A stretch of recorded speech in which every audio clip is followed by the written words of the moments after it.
LibreOffice বেসের উপর এই কথ্য টিউটোরিয়ালে আপনাদের স্বাগত জানাচ্ছি।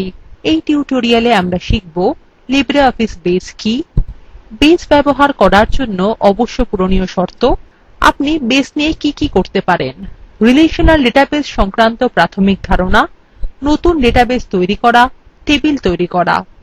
LibreOffice বেস হল LibreOffice সংকলনের ফ্রন্ট এন্ড।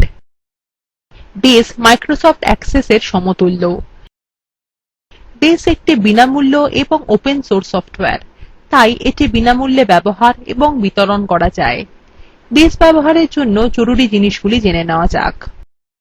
মাইক্রোসফট উইন্ডোজ সিস্টেমের ক্ষেত্রে আমাদের লাগবে মাইক্রোসফট উইন্ডোজ 2000 সার্ভিস প্যাক 4 বা উচ্চতর, এক্সপি, ভিস্তা বা উইন্ডোজ 7, পেন্টিয়ামের সাথে সামঞ্জস্যপূর্ণ পিসি, হার্ড ডিস্কে 1.5 জিবি খালি জায়গা। উবুন্টু লিনাক্সের জন্য আমাদের লাগবে লিনাক্স কার্নেল সংস্করণ 2.6.18 বা উচ্চতর, পেন্টিয়ামের সাথে সামঞ্জস্যপূর্ণ পিসি। উইন্ডোজ এবং লিনাক্স উভয়ের জন্যই আমাদের 256 MB RAM-এর প্রয়োজন। 512 MB RAM হলে ভালো হয়। সিস্টেমের সম্পূর্ণ আবশ্যক বৈশিষ্ট্যগুলি জানার জন্য LibreOffice ওয়েবসাইটে যান। এছাড়াও আপনাকে জাভা রানটাইম এনভায়রনমেন্ট ইনস্টল করতে হবে, যেটি আপনি নিম্নলিখিত লিংক থেকে ডাউনলোড করতে পারেন। কেন্দ্রতে ফ্রি জাভা ডাউনলোড নামক লাল বাটনে ক্লিক করুন। একবার ফাইলটি ডাউনলোড হয়ে গেলে তার উপর ডাবল ক্লিক করুন এবং ইনস্টল করার জন্য নির্দেশাবলী অনুসরণ করুন। আসুন এখন LibreOffice বেস ইনস্টলেশন নিয়ে আলোচনা করা যাক। যদি আপনার আগে থেকেই LibreOffice ইনস্টলেশন সম্পূর্ণ ইনস্টলেশন বিকল্পের সাথে করা হয়ে গিয়ে থাকে, তাহলে আপনি পর্দার বামে নিচের অংশে স্টার্ট মেনুতে ক্লিক করে LibreOffice বেসে যেতে পারেন। প্রথমে অল প্রোগ্রামস-এ ক্লিক করুন, তারপর LibreOffice সংকলনের উপর ক্লিক করুন। যদি আপনি LibreOffice সংকলন ইনস্টল না করে থাকেন, তাহলে আপনি অফিসিয়াল ওয়েবসাইটে যান এবং ডাউনলোড LibreOffice নামক সবুজ ক্ষেত্রে ক্লিক করে বেস ইনস্টল করুন। বিস্তারিত নির্দেশাবলী LibreOffice সংকলনের প্রথম টিউটোরিয়ালে পাওয়া যাবে। মনে রাখবেন, বেস ইনস্টল করার সময় কমপ্লিট বিকল্পটি নির্বাচন করবেন। ঠিক আছে, এবার পরের বিষয়ে যাওয়া যাক। LibreOffice বেসে আপনি কি করতে পারেন? বেসে আপনি তথ্যকে সংগঠিতভাবে সংরক্ষণ করতে পারেন, তথ্য ঢোকাতে পারেন এবং ফর্ম ব্যবহার করে তথ্য দেখতে পারেন। প্রশ্নের মাধ্যমে তথ্য উদ্ধার এবং ভালো রিপোর্ট বানাতে পারেন, যা ছাপার জন্য প্রস্তুত থাকবে। বেস আপনাকে ডেটাবেস পরিচালনা করতে সাহায্য করবে। আপনারা হয়তো জানেন, ডেটাবেস হল তথ্য, ফর্ম, প্রশ্ন এবং রিপোর্টের একটি দল। উদাহরণস্বরূপ, বেস ব্যবহার করা যেতে পারে গ্রাহক তথ্য ডেটাবেস পরিচালনা করতে, বিক্রয় আদেশ এবং চালান সংক্রান্ত তথ্য রাখতে, ছাত্রদের নম্বরের ডেটাবেস বজায় রাখতে বা গ্রন্থাগারের ডেটাবেস নির্মাণ করতে। আসুন এখন ডেটাবেস সম্পর্কে কিছু প্রাথমিক ধারণা করা যাক। একটি ডেটাবেসে তথ্য টেবিলের মধ্যে সংগঠিত এবং সংরক্ষিত করা থাকে। তথ্য টেবিলের সারি এবং কলামের মধ্যে ভাগে ভাগে থাকে। এরকম একটি ডেটাবেস রিলেশনাল ডেটাবেস নামেও পরিচিত, কারণ সেখানে একটি টেবিলের সাথে অপর টেবিল কলামের মাধ্যমে সম্পর্কযুক্ত থাকে। গ্রন্থাগারের জন্য সহজ ডেটাবেস নিয়ে আলোচনা শুরু করা যাক। একটি গ্রন্থাগার বইয়ের সংকলন হতে পারে এবং বইগুলি গ্রন্থাগারের সদস্যদের দেওয়া যেতে পারে। একটি বইয়ের শিরোনাম, লেখক, প্রকাশক, প্রকাশনার বছর এবং মূল্য থাকে। এগুলিকে অ্যাট্রিবিউটস বা বৈশিষ্ট্য বলা হয়। একইভাবে একটি গ্রন্থাগারের সদস্যদের নাম, ফোন নম্বর এবং ঠিকানা থাকে এবং গ্রন্থাগারে শুধুমাত্র সদস্যদেরই বই দেওয়া হয়। এখন দেখা যাক কিভাবে সারি এবং কলামের মাধ্যমে তথ্য সংরক্ষণ করা যেতে পারে। প্রতিটি বই সম্পর্কিত তথ্য বুকস টেবিলে সংরক্ষিত করা যেতে পারে। বইয়ের বৈশিষ্ট্যগুলি কলাম হবে, যেমন বইয়ের শিরোনাম, লেখক, প্রকাশক, প্রকাশনার বছর এবং মূল্য।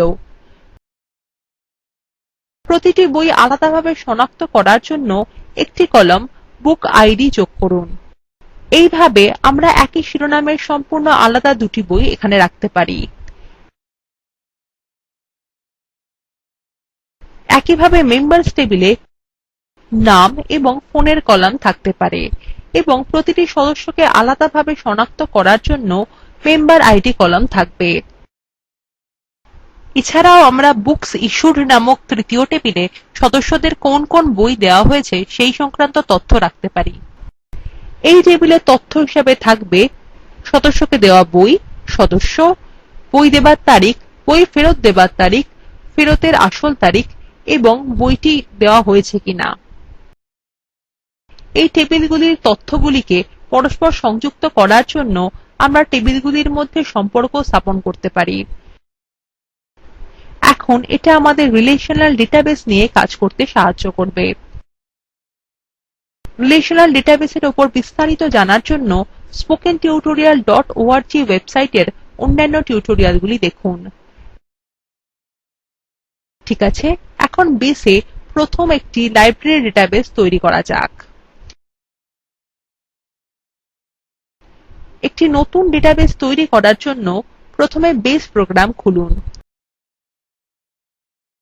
তারপর উইন্ডোজের পর্দার নিচের বাঁদিকে উপস্থিত স্টার্ট মেনুতে ক্লিক করুন, তারপর অল প্রোগ্রামস এর উপর, তারপর লিব্রিঅফিস সুইট এবং লিব্রিঅফিস বেস ক্লিক করুন। ডেটাবেস উইজার্ড নামক একটি পপ আপ উইন্ডো প্রদর্শিত হচ্ছে।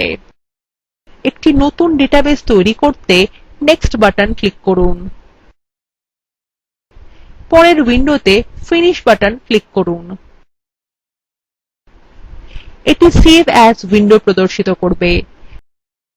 যেহেতু আমরা একটি গ্রন্থাগারের ডেটাবেস নির্মাণ করছি, তাই ফাইলের নামের টেক্সট বাক্সের মধ্যে লিখুন লাইব্রেরি এবং তারপর সেভ বোতামে ক্লিক করুন। এখন আমরা ডেটাবেসে আছি। এরপরে তথ্য সংরক্ষণ করার জন্য টেবিল তৈরি করুন। একটি নতুন টেবিল তৈরি করার জন্য বাম দিকের ডেটাবেস তালিকায় টেবলস আইকনের উপর ক্লিক করুন। ডান দিকে টাস্কস তালিকায় create table in design view A click করুন। এটি অন্য একটি উইন্ডো প্রদর্শিত করবে। এখানে ফিল্ড নেম বা ক্ষেত্রগুলির নামের মধ্যে প্রথম কলাম হিসেবে বুক আইডি লিখুন। ট্যাব কি ব্যবহার করে ফিল্ড টাইপ বা ক্ষেত্র প্রকার কলামে যান। যেহেতু বুক আইডি প্রতিটি বইয়ের জন্য আলাদা হবে, তাই ড্রপ ডাউন তালিকা থেকে ক্ষেত্র প্রকার হিসাবে ইন্টিজার বা পূর্ণ সংখ্যা নির্বাচন করুন। নিচের বিভাগে ফিল্ড প্রপার্টিজ পরিবর্তন করুন। অটোভ্যালুকে না থেকে হ্যাঁতে পরিবর্তন করুন। এই ক্ষেত্রটি এখন প্রতিটি বইকে আলাদাভাবে শনাক্ত করবে। অন্য কথায় এই ক্ষেত্রটিকে প্রাইমারি কি বা প্রধান কি বলা হয়। বুক আইডি ক্ষেত্রের বাঁদিকে হলুদ কি চিহ্নটি লক্ষ্য করুন। চলুন দেখা যাক কিভাবে আমরা ক্ষেত্র নামগুলির জন্য ক্ষেত্র প্রকার বেছে নিতে পারি। ফিল্ড টাইপস বা ক্ষেত্র প্রকার টেক্সট, ইন্টিজার, নিউমেরিক্যাল, ডেসিমাল বা তারিখ হতে পারে। যেসব ক্ষেত্রে সাধারণ তথ্য আছে সেখানে আমরা টেক্সট ব্যবহার করব, যেমন নাম, শিরোনাম এবং ঠিকানার ক্ষেত্রে। যেসব ক্ষেত্রে শুধুমাত্র সংখ্যা উপস্থিত থাকতে পারে সেখানে ইন্টিজার, নিউমেরিক্যাল, ডেসিমাল ব্যবহার করুন। উদাহরণস্বরূপ দাম সম্পর্কিত ক্ষেত্রের জন্য নিউমেরিক ব্যবহার করুন এবং বছরের জন্য ইন্টিজার ব্যবহার করুন। আসুন এখন বাকি ক্ষেত্রগুলি তৈরি করা যাক। টাইটেল, ক্ষেত্র প্রকার টেক্সট। অথর, ক্ষেত্র প্রকার টেক্সট। পাবলিশড ইয়ার, ক্ষেত্র প্রকার integer, publisher ক্ষেত্র প্রকার text, price ক্ষেত্র প্রকার numeric, length কে 5 এবং decimal places 2 তে পরিবর্তন করুন। উদাহরণস্বরূপ ফরম্যাট বাটনে ক্লিক করুন। এটা ফিল্ড ফরম্যাট উইন্ডো প্রদর্শিত করবে। ক্যাটাগরি তালিকা থেকে কারেন্সি এবং ফরম্যাট তালিকা থেকে INR নির্বাচন করুন। 1234.00 টাকা পছন্দ করুন, অর্থাৎ যেখানে 2 দশমিক স্থান রয়েছে। উল্লেখ্য 2 দশমিক স্থান নিয়ে মোট দৈর্ঘ্য 5 হয়েছে।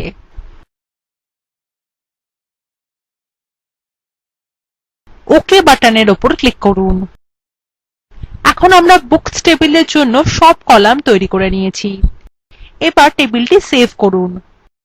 ফাইল মেনুর মধ্যে সেভ আইকনে ক্লিক করুন। টেবিলের নামের টেক্সট বাক্সের মধ্যে বুকস লিখুন।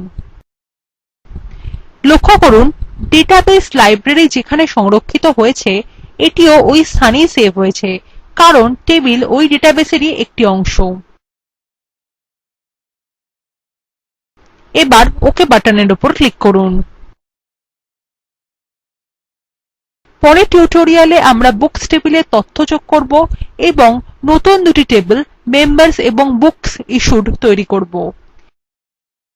আমরা এই টিউটোরিয়ালের শেষে এসে গেছি। সংক্ষেপে এই টিউটোরিয়ালে আমরা শিখেছি লিব্রিঅফিস বেস আসলে কি, বেস ব্যবহারের জন্য অবশ্য পূরণীয় কিছু শর্ত, আপনি বেসে কি কি করতে পারেন, রিলেশনাল ডেটাবেস সংক্রান্ত প্রাথমিক ধারণা, একটি নতুন ডেটাবেস তৈরি করা, একটি টেবিল তৈরি করা। বেস সংক্রান্ত পরবর্তী টিউটোরিয়াল হল tables and relationships. Spoken tutorial talk to a teacher প্রকল্পের অংশবিশেষ। এটি ভারত সরকারের ICT MHRD এর ন্যাশনাল মিশন অন এডুকেশন দ্বারা সমর্থিত। এই প্রকল্পটি http://spoken-tutorial.org দ্বারা পরিচালিত হয়। এই বিষয়ে বিস্তারিত তথ্য নিম্নলিখিত লিঙ্ক থেকে পাওয়া যাবে। আমি অন্তরা এই টিউটোরিয়ালটি অনুবাদ এবং রেকর্ড করেছি। এতে অংশগ্রহণ করার জন্য ধন্যবাদ। শুভবিদায়।